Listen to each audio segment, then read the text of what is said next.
यार सारे जने कान खोल के मेरी गल सुन लो। आ जड़ी मेरी जमीन आ, मेरे पैसे आ ते आ जड़े जानवर आ मेरे ते बाग जड़े मेरे हैगे आ, वो सारे जड़े आ सलाब ददगान वालियां नूं मां दे छड़े आ।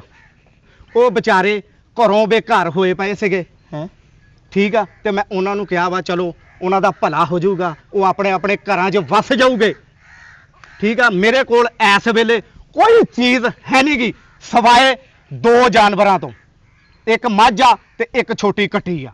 अगर जे किसी ने भी तुहाडे विचों मैनू अपनी धी दा रिश्ता देना वा तो भाई हस के दे सकदा वा, दसो किहने देना वा। ਲੈ ਇਹ ਕਿਹੜੀ ਗੱਲ ਆ ਬਈ ਮਾਮਿਆਂ ਤੋਂ ਉੱਤੇ ਤੇ ਕੋਈ ਨਹੀਂ ਨਾ ਬਈ ਮਾਮੇ ਦੇਣ ਰਿਸ਼ਤਾ ਬਈ ਚਾਚੇ ਕਿਤੇ ਭੱਜੇ ਜਾਂਦੇ ਆ ਸਾਰਾ ਧਿਆਨ ਚਾਚੇ ਹੀ ਰੱਖਣਗੇ ਦੇ ਵੀ ਰਿਸ਼ਤਾ ਭਾਈਆ नहीं चाचा हुण किहनूं दौड़ गया ਲੈ ਪੁੱਤ ਡੌਨ ਤੈਨੂੰ ਮੈਂ ਆਖਰੀ ਗੱਲ ਤੇ ਨਸੀਹਤ ਕਰ ਚੱਲਾਂ ਵਾ ਭਾਣਜੇ ਹੁੰਦੇ ਮਾਂ ਨਾ ਜਦ ਮਾਂ ਹੀ ਨਹੀਂ ਰਹੀ ਤੇ ਮਾਮੇ ਵੀ ਕਾਦੇ दौड़ गए हुण मामा भी दौड़ गया ते चाचा भी दौड़ गया। लै भी फुफड़ा हुण तूं दस